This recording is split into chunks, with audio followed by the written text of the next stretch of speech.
This is the Shoulda Bet More podcast, presented by Gold Boys Network. Here's your host, Will Hill. Welcome to the Shoulda Bet More podcast, presented by Gold Boys. Coming up on the show, Mike Sando of The Athletic will join us, and we will talk some quarterbacks. It is his annual quarterback ranking column. He does it in quarterback tiers, so these are always a lot of fun. And I guess I'll start with that because I want to give a little background, a little context here into what Mike does and what the rankings are. And every year he does this. And I like this because he does put a number next to everybody's name, 1 through 30, all the starters. I guess he goes 1 through 30. He doesn't do the rookies, but he does it in tiers. And he does tier 1, tier 2, tier 3, and tier 4. And he talks to 50 people from the NFL as I'm looking at this here. Yeah, it's 50 people. So it's 7 GMs, 8 head coaches, 12 coordinators, 12 executives, 8 assistant coaches, and then 3 coaches involved in analytics. Tier 1, no real I shouldn't say no real shockers. Obviously, Mahomes is one. It's interesting. There's only 3 guys in tier 1, which kind of makes sense considering, if you remember last year, quarterback play was just really down around the league. There was not a lot of offense, not a lot of good quarterback play, but it's Mahomes 1. To me, Burrow 2 is a bit of a surprise over Allen. I would have thought Allen, with his dual threat ability, he's just more reliable in terms of staying on the field than Burrow. And I think Burrow gets, and look, I'm a Vikings fan. I would love to have a guy like Burrow. I haven't had a guy like that in 30 plus years of rooting for the team. Somebody that good, young franchise guy. But Burrow, I think, gets credit because the team is won. But if you go back and look at the games the team has won in the playoffs, a lot of it's defense coming up with turnovers. There was the Tannehill game in Tennessee in the division round a few years ago where they forced a bunch of turnovers. His kicker made a bunch of kicks. In the Chiefs AFC title game where they won that one in Kansas City, they got an interception in overtime and ran it back, setting up a field goal. So, look, Burrow's tremendous. I would go Allen over Burrow, but that is tier 1. Tier 2, you go Lamar, Stafford, Herbert. Lamar is 4, and then the next 2 guys are tied for 5th. Rodgers is 7th. Rodgers is an interesting one. Rodgers, it's just I'm optimistic about Rodgers. I will say, though, if he's the 7th best quarterback this year, and he's healthy for even 15, 17 games, whatever, boy, the Jets are going to have a hell of a team if he plays like the 7th best quarterback. And that's a tough one because you're pricing in past performance where he's won 4 MVPs, or is he the guy who he is now at 40? We haven't seen him be effective in a couple of years. I think he's going to play well, but he's just an interesting one because you're weighing past performance with his age, coming off the injury, everything with that. Stroud at 8, Dak 9, Goff 10, Hurts 11, Purdy 12, Cousins 13, Love 14. That rounds out tier 2. And then you go tier 3. Some of the polarizing guys, Tua, boy, if you did this halfway through the season, Tua would be a lot higher, but his flaws are obvious. Now when it looks good, it looks really good. September, October, November, not playing good defense, he's going to tear you apart. But against good defenses, against pressure in the cold, the flaws certainly come out. And let's not forget, he's had some injury issues too. And just because he's healthy one year doesn't mean those injury concerns completely go away. Lawrence 16, that one's an interesting one where I think the shine is off him. And this idea that he was going to be a top of the league, elite, generational player, I think that ship has sailed. And maybe he can be. I mean, look, he's 16. He's right in the middle of being an average quarterback. I think he can be like an above average quarterback. He had some drops last year from his receivers. And can be a good quarterback. I don't think we'll ever see a great quarterback.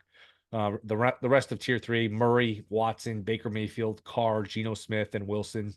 And then you go tier 4, Jones, Justin Fields, Minshew, Richardson, Levis, Young, Darnold, and Brissett. So interesting. It's fun to talk about the quarterbacks. People, have people like lists. First of all, the people you want to just make it simple for somebody where you put a number next to people, and it gets debate. Purdy's another one who was interesting just because he's a polarizing player. But I think Purdy and Goff are in the same sort of boat where people are starting to come around to, okay, maybe there's some limitations and they need to be in the right situations, but they are good, solid, B players, even if it's not, A plus, they're B plus, A minus on a good day, solid players. So, a week away here from the NFL season. It came quickly, and look, we got college this weekend. It is going to be fun here to get these NFL games back. Just going through this list. Herbert's another one. It's hard to, he's got all the talent, but last year I thought at times he actually didn't play well for the first time. And look, you have this thin line between making excuses for somebody and legitimate reasons. And I don't think he's been in good situations coaching wise, roster wise. We saw what happened when he got hurt in that first game he was out. The Raiders beat him, what was it, 63-20 or whatever it was, and just completely embarrassed them. They don't have any home field advantage. But I did think at times last year he actually didn't play well for stretches. But again, he was banged up too. So is that his excuses or reasons? Is it a little bit of both?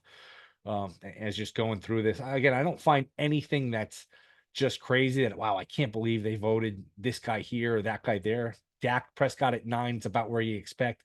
Cousins at 13, about where you expect. Again, he's another guy who's older, injury. So are you pricing back? Are you pricing in, factoring in his past performance? Or are you looking at him going forward into this season, coming off the injury at his age? That's a tough one to, to sort of balance. Love at 14 is one that, look, I buy it. I do think we're maybe buying a little bit too quickly into, hey, he had like half a season where he's effective, and all of a sudden we just assume, hey, we pencil him in for a really good quarterback. I think that might be a little dangerous. I think that might be a little bit premature, and Green Bay had to pay him. It was just the way things worked with how they drafted him. So really interesting, really interesting rankings here. We'll talk to Mike Sando, get his thoughts, because not only does he talk to these guys and get their opinions and he surveys all these guys, but he gets some feedback into explanations, and guys give quotes, and it's always a lot of fun. So we'll get into that with Mike next. I will save the college football. We'll do college football Friday. We'll get into all the games. Got a lot of good games on Saturday. Georgia, Clemson, Miami, Florida, Notre Dame versus A&M. And it's good to have the full card. Last week ended like I talked about Monday. Last week you went in, thought, oh man, happy we have it back, but these games are terrible, and all the games ended up being really good. Hopefully we have more of that in week one. And I think the underdogs too, just looking ahead quickly to college, you're going to see some upsets. You always see it week 0, week 1. It's very hard to price. I mean, look, it's 18, 19, 20-year-old kids and playing college football. It's hard to predict, who's going to do what and how good everybody's going to be. But it's extra hard now just because there's so much variance with the transfer portal, guys coming and going, coaches coming and going, NIL, all this stuff. It's a whole new world. So I wouldn't be surprised. I mean, it's just every year, inevitably you see 14, 20 point, 28 point underdogs, not just cover, but win outright. I think it was last year, Colorado was like a 3-touchdown underdog. Texas State beat Baylor as a huge underdog. There were a couple, and it's nature of the business going in. So if you have an opinion, if you have a conviction on a team, big underdog, not the worst idea to sprinkle on the money line. And we saw the underdogs last week.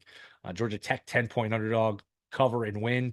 We saw New Mexico 13.5, 14-point underdog, cover, and absolutely should have won the game comfortably, just completely imploded at the end.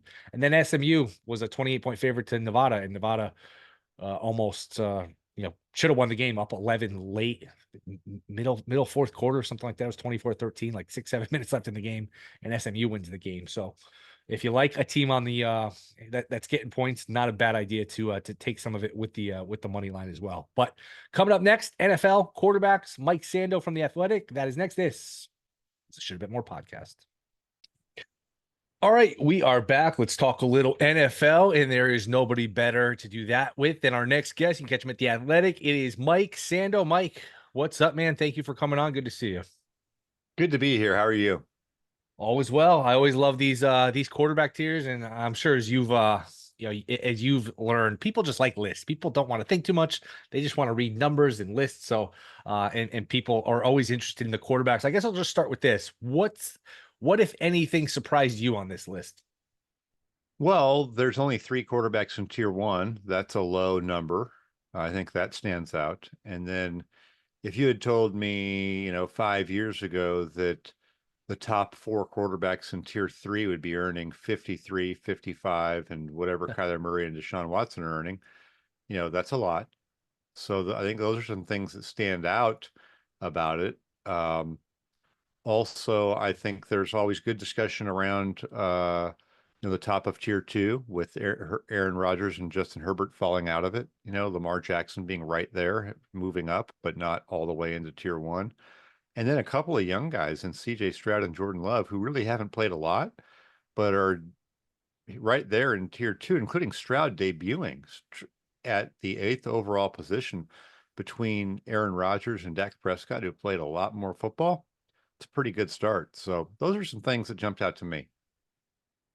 I wanted to ask you about Stroud because I don't find anything like egregious with this. I really do. I mean, these are people that know what they're doing. They're in the league, and you can nitpick Yeah. here and there, but for the most part, I think it's just about where I'd have it. But Stroud is interesting. Stroud's one guy I wanted to ask about.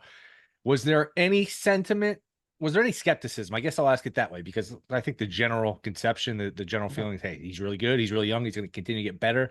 Was there anybody that you talked to who said, wait, let's wait a second on here. I'm not so sure here. I'm not sold on Stroud.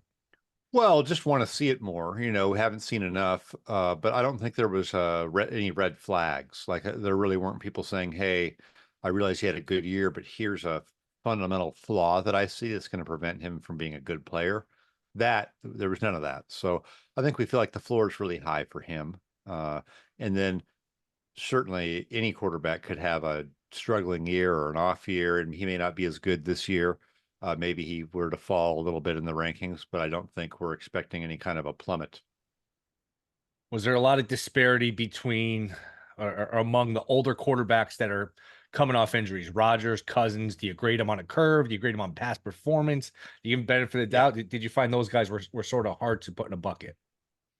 Rodgers for sure, because Rodgers has always been a one. I mean, a legendary quarterback. He's one of the all-time greats, but he's older and coming off of the injury, and some didn't think he played that well down the stretch in Green Bay the last season. So, there was he got votes in 4 tiers, which is amazing. Wow. But you could justify a one. He's Aaron Rodgers, and last time I saw him, I thought he was a one.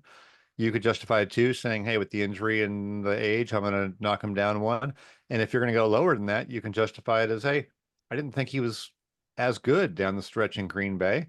And now it's been a lot of time and very hardly playing at all. And he's had a major injury. He's going to be playing more on turf. I think the days of him as an elite player are done. And that's, a little bit in the minority, but you could make a case for each one of those things with him.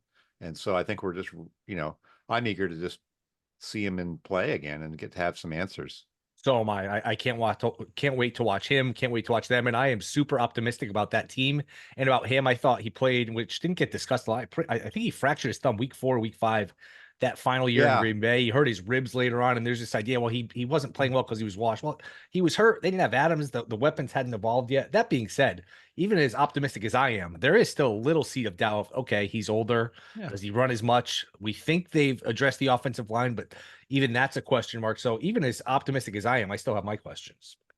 Sure. I mean, how's he going to hold up? Is he going to take shots well? That sort of a thing. But I have no doubt that if he is healthy, he can make great passes and run an offense really well. I have no doubt about that. But he could have a hurt thumb again easily this year too, or things could compile on him a little bit more just because of his age. There will be a lot of nervous Jet fans every time he gets touch and breathe on in that first game against San Francisco. People will be holding their breath. I think the first 5 plays should be runs just so it doesn't happen in the first 4 Yes. plays of the season. Well, yeah, or you let Tyrod Taylor get the first series, something. Just kind of get him out of there. Wildcat. Yes, absolutely. What has been the reaction? I know you do the you do a lot of media after you get this out there. What's been like the thing people are most surprised by? Well, some pushback on Joe Burrow being that high after being hurt a little bit. So that was something I didn't. Yep. I didn't anticipate that really, but it's fine. I think if he has another injury affected year, that's going to be, I think the voters will be there too. They didn't really hold it against him because he does have a great body of work, and has, gone toe to toe with Mahomes and shown he can do it. So, that would be one. There's always, like I said, every fan base has some sort of a thing, right? Yeah, I've heard from people from teams, yeah, I think our guy should be here or there or whatever. But I think Herbert's interesting as somebody who was in tier 1, has had an especially bad defense, and how that affects the view of him, how it affects the results. Yes. Because if you have extreme good or bad things that you can't control, like if you have the all-time great Ravens defense or a really, really bad defense, like think of Drew Brees going 7-9 3 years in a row, when they were just historically bad on defense. You're a 7-9 quarterback after a while, right? Even though people should be able to see that, it kind of goes on your tab a little bit. And so Herbert is fifth overall in this thing again. So he didn't change in his rank, but his tier status went down and the team results haven't been there. And so it's that can start to happen to guys a little bit, even though you can make a great case that how many quarterbacks besides Mahomes would really overcome, the lack of support he's had in that critical area. It's hard to win those games, when the other team just keeps scoring. Yeah, I've been a Herbert believer, apologist. I think he's tremendous. Last year was the first time where I said, wait, he actually isn't playing that well. I remember there was a Jets game on Monday night where it was, and look, Yeah. he had injuries too, I think on both hands. So maybe you take it with a Oh grain yeah. of salt. And it becomes this push and pull based on, what camp you're in, who you root for, of these are legitimate excuses or these are, just excuses based on, he's not playing well, but here's always a reason. And there's a lot of that, especially with Herbert, who's a polarizing player. Yeah. And yeah, go ahead. Yeah. So I think a couple of voters tied him together with Lawrence a little bit, just as guys who were super touted coming in, maybe went to organizations that weren't the best and now haven't quite produced from a team standpoint. And so some questions being raised about them in that way. And people even, asking about their kind of their demeanors or their leadership a little bit, or some of those sorts of intangibles, right? Yeah. When you can't figure out why somebody isn't doing as well as their talent, as you think of all these other things. But in both of these cases, there's some organizational issues going on too. If you drop these guys in to different places and different situations, I'm sure they would be faring differently. Yeah, to go back to verse 3, I was surprised Allen wasn't 2 instead of Burrow. And look, I'm a Vikings fan, so I would kill to have Burrow. I've been a Vikings fan 30 something years. I haven't had a guy like Burrow, so take that for what it's worth. Yeah, But I just feel like Burrow does. First of all, the injury thing. Allen's asked to do so much, the running. There's so much talent around Burrow. He didn't play well defensively last year, but he's got the receivers. He's had a good team, and I just feel yeah, like a lot of the wins, a lot of this about Burrow, a lot of the love for Burrow is the postseason success. And I just felt like watching every play of those games, the postseason success was a lot about defense getting timely turnovers. Remember Tannehill had that 3 or 4 sure. interception game. The AFC title game, they pick off Mahomes in overtime and basically run it back to field goal range. That Tyler Huntley fumble at the goal line, they run that back for a touchdown. His kicker made kicks. Now, I look, he's a good, like I said, he's a really good player, a winning player. I just feel like it's a little overblown. Wow, Burrow's just a winner. Burrow's had a lot of help here in some of these big games. Yeah. Yeah. I hear you on that. I hear you on that. I think it's close. There's only 4 votes, separated Yeah. Burrow from Allen, but yeah, you could easily flip that around. I think one of the comments I had in there from a coach was that really Mahomes and Allen are the guys that scare you when you play them. Really, just they're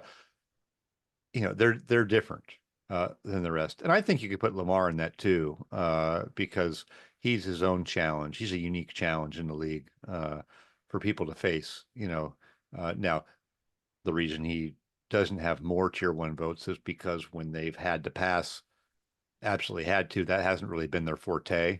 That hasn't been really how they're set up, and they've struggled to kind of do that. So that's cost him some tier 1 votes, but I think he's a super game plan consideration too. Hurts is an interesting player because, like, with a month to go in the season, it looked like he was going to win the MVP. We all know how it ended. There's some questions like, hey, with his style of play, can he hold up over 17 games? It's just he's taking a lot of hits. What was some of the feedback, some of the commentary on Jalen Hurts? So everybody loves everything about his makeup, right? I think that helped him not, fall any more than he did. But I think there's concerns with a little bit of what's around him. That Shane Steichen was a great fit for him, and they've been trying to find their way since then.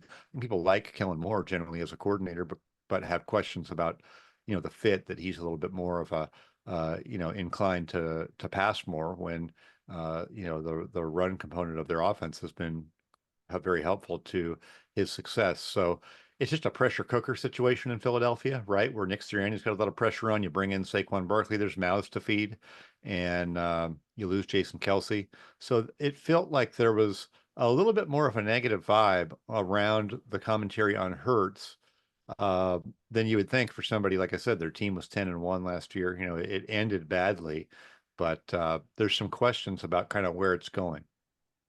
Trevor Lawrence is the sentiment that basically most people were wrong coming into the draft, thinking he's going to be generational, top 3 quarterback in the league. Are people, um, Is that Yeah. idea sort of out the window at this point?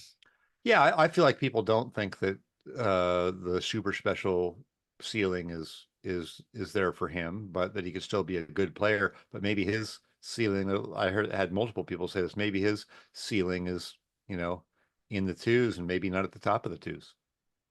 Yeah, and usually we would have seen it by now for a quarterback. And you could say, hey, he's had the Urban Meyer year, and he won a playoff game a year ago, which is interesting because if you remember, and speaking of like with the whole Burrow thing, how certain things not tied to the quarterback can change how we feel about him. You remember Lawrence, his one playoff appearance, they got in because they were losing to the Titans, and they got a defensive touchdown late in the game, and that got him in the playoffs. Without that, like, he wouldn't be in the playoffs. I wonder how much different we think about him, but. Yeah, it's certainly Yeah. like at this point, if he was going to be this great, like top tier, top 3, top 5 quarterback player, we probably would have seen it at some point. I think he would have seen more. Now, the one thing I would say is, last year they were, I think, 8-3, and then he Yes. had injuries. He had a lot of injuries, and there was a couple of those plays, remember, where I thought he might be out for the year. I mean, they looked bad, the Yep. hits that he was taking. So I think at a certain point in the season when he was hurt, I'd have to check this, but I think they became more of kind of a shotgunny, just sort of having him stand back there. I think their offense got worse by design to kind of, they weren't trying to make it worse, but you know what I mean? They were protecting him a little bit. His lack of athleticism, I think, was showing up late in the year through the injuries. So they probably had to pull in the reins a little bit on some of the things they wanted to do to take advantage of what he can do. And it really, went downhill. So I think it's a big year for him. Hopefully he can just stay healthy so we can get an honest accounting of what he should look like. A lot of drops too, to be fair. There were a lot of drops. I think his receivers led the league in drops. He could take a jump. I think there's no doubt. I mean, he fell 7 spots. It was the biggest fall of anyone. So what is he, 16th? So he was like 9. I don't think it's out of the realm to think he could be back in that range again with a good year. Purdy's always a polarizing player. Is there still disparity now, or is it the consensus? Hey, he's just pretty good. I mean, I think pitchers go through this a lot in baseball. When you're not getting a lot of strikeouts, you're not big, you don't throw hard. You just, you win with ground balls and getting movement, and you're just effective. Is there a thought now that Purdy, we kind of know what he is, and that's just a solid player? Yes, when you're that productive, that consistently for now a season and a half, basically, you're going to get credit for some of the success. People do wonder, if we swapped him with Trevor Lawrence in Jacksonville, would Brock Purdy, what tier would Brock Purdy be in? Playing outside that system in a different setting. I'm not picking on Jacksonville, but pick any, a lot of these other places. If he had been in Arizona or if he had gone to, any one of these other, the Giants or somebody, would we be talking about what an amazing job Brock Purdy's done? Probably not.